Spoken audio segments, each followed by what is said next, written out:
ఈ లోకముకు అనుదించాడు.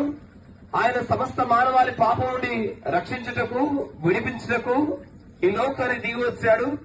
ఆయన పరలోకములో ఆదియందు గొప్ప దేవాది దేవునిగా ఉండి, పరలోకంలో గొప్ప సింహాసనం మీద ఆసనుడై ఉండి, నిత్యము అమరత్వం వహించుచు గొప్ప దేవునిగా, మంచి దేవునిగా, సకల దేవతల స్తుతి ఆరాధనలకు కీర్తనీయుడిగా, పూజనీయుడిగా ఉండి, సకల మానవాళి తాను సృష్టించిన మానవుడు ఈ భూమి మీద పాపం చేస్తూ తాను దేవుడు నియమించిన త్రోవలను, దేవుడు అనుగ్రహించిన ఆజ్ఞలను తప్పి నడవడం ద్వారా మానవుడు దేవుని మాటకు అవిధేయత చూపించడం ద్వారా దేవుని శిక్షకు మానవుడు పాత్రలై ఉండగా, మానవుడు చేసిన పాపములకు ప్రతిఫలంగా తానుకు దొరకపోయే శిక్ష నుండి తప్పించడానికి యేసుక్రీస్తు ప్రభువు ఈ లోకముకు వచ్చని దేవుని వాక్యం సెలవిస్తుంది.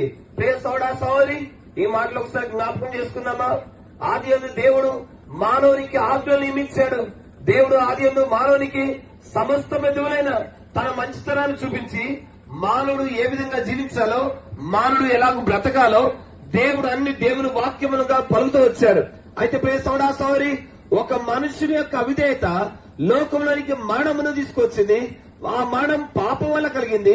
ఆ మరణము నిత్య నరకమైన దేవుని వాక్యం సెలవిస్తుంది. ఆ మనుషుడు దేవుడు మొదటగా సృష్టించిన ఆదాము అని దేవుని వాక్యం సెలవిస్తుంది.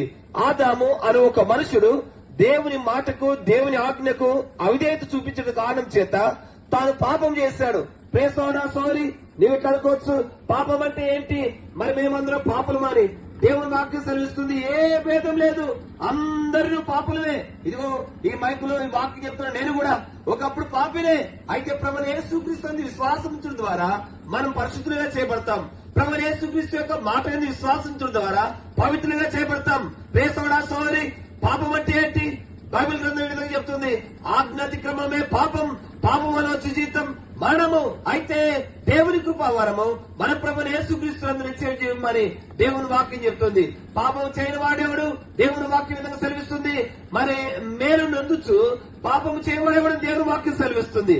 అనేకులు మేలు చేయని ఆలోచన ఉన్నా, మంచిగా జీవించాలని ఆలోచన ఉన్నా, మంచిగా బ్రతకాలని ఆలోచన ఉన్నా, మనుషులు తాను పాపము చేయడం ద్వారా, తాను దేవుని మాటకు అవిధేయత చూపించడం ద్వారా, దేవుని ఆత్మను తృణీకరించడం ద్వారా పాపం చేసిన వాడై తన పాపము తగిన ప్రతిఫలంగా మరణాన్ని కొందెచ్చుకుంటున్నాడు. సోదరి, పాపం వల్ల ఒక జీతం ఉంది. ఆ జీతం పేరు మరణం. నీవనుకుంటున్నట్టు ఇది భౌతికపరమైన మరణం కాదు.